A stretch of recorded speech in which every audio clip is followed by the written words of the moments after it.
So it's bad for patients. It's bad for healthcare. It is bad for the taxpayer. It is a waste of their money. I think the average taxpayer wants to know that their money is going to be safe. Is going to be that if they're expected to pay taxes, that they want to make sure that it goes to the right purposes.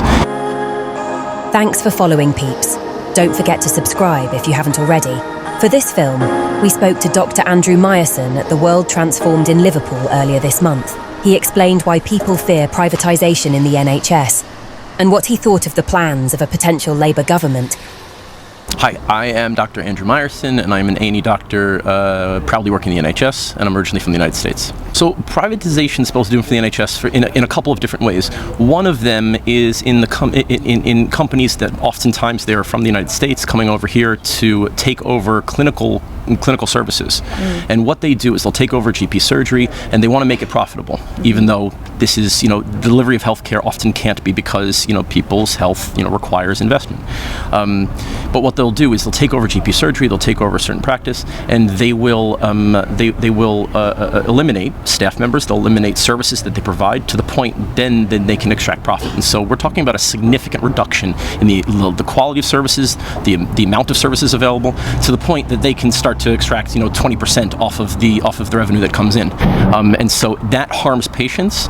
We're seeing a booming market in private healthcare in this country, and that is the consequence of 13 years of intentional policy to run down the public system, to get people to the point to hold the public hostage. That is really what they're doing. They're holding the public hostage on a waiting list of 7.7 million people. This is the longest waiting list in NHS history, and 120,000 people died on that waiting list last year waiting for care.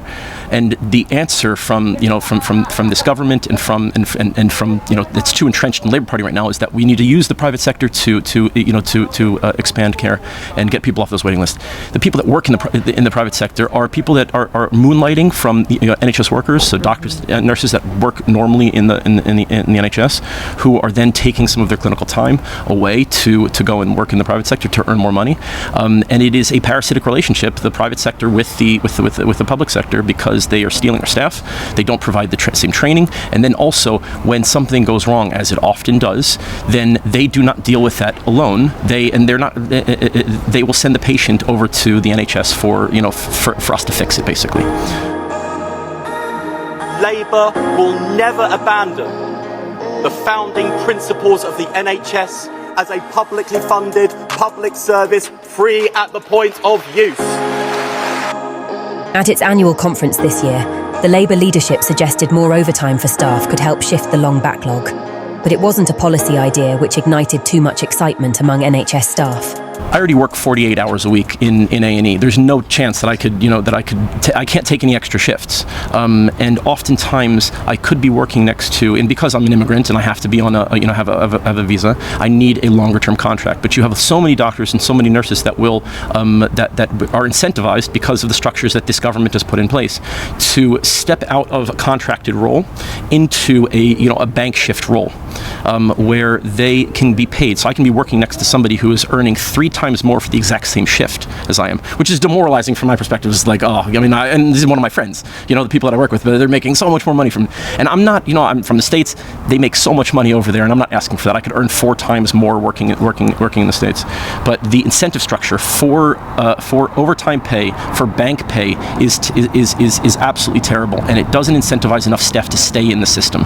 And so we have the people that are on contracted roles, who are staying in the system, who are burned out, who cannot function anymore, who get sick more often, and for that very, very low contracted rate. And then people who have the ability to just take a certain number of bank shifts, overtime shifts, are getting paid a hell of a lot more.